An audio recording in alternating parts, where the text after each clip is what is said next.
सुबह के सारे काम निपटा कर गई कामवाली को शाम को उसका घर वाला लेकर आया। घर वाला बोला, मेम साहब कल से मेरी घरवाली आपके यहाँ काम नहीं करने आएगी। मेम साहब ने पूछा, पगार कम पड़ रही है क्या? तीसरा महीना पूरा होने के बाद पगार बढ़ा दूंगी।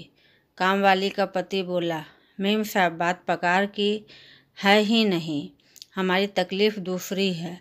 मेम साहब ने पूछा, क्या तकलीफ़ है बताओ, चुटकी बजाते ठीक कर दूंगी।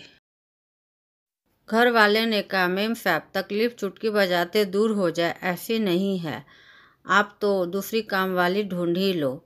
मेम साहब तकलीफ़ बताए बगैर मैं तुम्हें काम नहीं छोड़ने दूंगी, बोलो क्या तकलीफ़ है। मेम साहब ने अल्टीमेटम दे दिया। काम वाली का पति बोला, आप पूरा दिन अपने पति को डांटती फटकारती रहती हो, यह देख देख कर ये भी सब सीखने सिखाने लग गई है, लेकिन मेरे में साहब जितनी सहन शक्ति नहीं है। विवाह मतलब विवाह वह खूबसूरत जंगल है जहाँ बहादुर शेरों का शिकार खूबसूरत हिरनियाँ करती हैं। शादी मतलब अजी सुनते हो से लेकर बहरे हो गए हो क्या तक का सफ़र। शादी मतलब तेरे जैसा कोई नहीं से लेकर तेरे जैसे बहुत देखे हैं तक का सफ़र।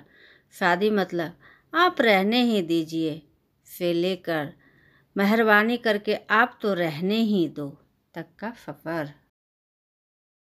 शादी मतलब कहाँ गई थी जान से लेकर कहाँ मर गई थी तक का सफ़र।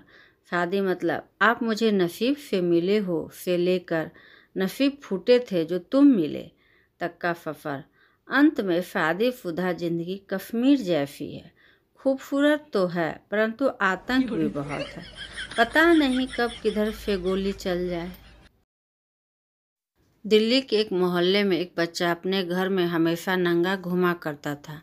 घर में कोई भी आता बच्चा नंगा ही मिलता और उसकी माँ को ताने सुनने पड़ता। इस आदत से परेशान होकर उसकी माँ ने एक उपाय सोचा। उसने अपने बच्चे से कहा, बेटा जब भी कोई घर में आएगा मैं चिल्ला दिया करूँगी, दिल्ली बंद, और तुम हाफ पैंट पहनकर बाहर आ जाया करो। बेटे ने भी सर हाँ में हिला दिया। एक दिन उस बच्चे की मौसी उसके घर आई। माँ ने आवाज़ लगाई, बेटा दिल्ली बंद।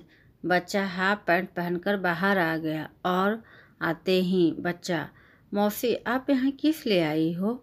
मौसी, बेटा मैं दिल्ली देखने आई हूँ। बच्चा, ये लो, वह तो मम्मी ने अभी अभी बंद करवा दी और उसने अपना हाफ पैंट उतार दिया। मौसी शर्म से लेकिन हंसते हुए, बेटा मैं यह वाली दिल्ली नहीं बड़ी वाली दिल्ली देखने आई हूँ। बच्चा तुरंत बोला, कोई बात नहीं मौसी, मैं अभी पापा को बुलाता हूँ। एक नेपाली ने गालिब के पांव पकड़ लिए और गुजारिश करने लगा, दादा हम भी शायरी सीखेगा। काफ़ी मनाने के बाद गालिब साहब मान गए और बोले, जैसा मैं बोलूँ तुम वैसा ही बोलना। नेपाली, ठीक है गालिब साहब, न गिला करूँगा न शिकवा करूँगा, तू सलामत रहे इस दुनिया में, रब से यही दुआ करूँगा।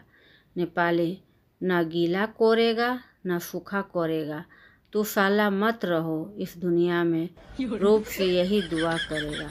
गालिब साहब वहीं बेहोश। एक बूढ़ा बीमार हो गया, अच्छी तरह आंख भी नहीं खुल रही थी। गांव की महिलाएं देखने आई। बूढ़े की पत्नी बोली, देखो कौन आया है, पहचानो जरा।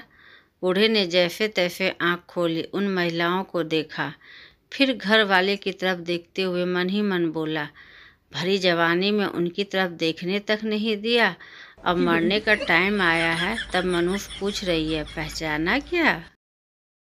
बनता हार्ट अटैक 90% आदमियों को ही आता है, जबकि महिलाओं को सिर्फ 10%। ऐसा क्यों? संता, बहुत आसान है यार, महिलाओं के आगे एयर बैग्स होते हैं ना। एक पत्नी अपने पति को बोलती है, ए जी जानते हैं हमारे पड़ोस वाले रमेश का बाइक किस्त पर था, किस्त वाले आए और बाइक उठाकर ले गए। पति बिना सोचे समझे बोलता है, काश हमारी शादी भी किस्त पर होती और मैं 2-4 किस्त नहीं भरता और तुम्हें भी किस्त वाले उठा कर ले जाते। उस दिन से पति बाहर का खाना खा रहा है।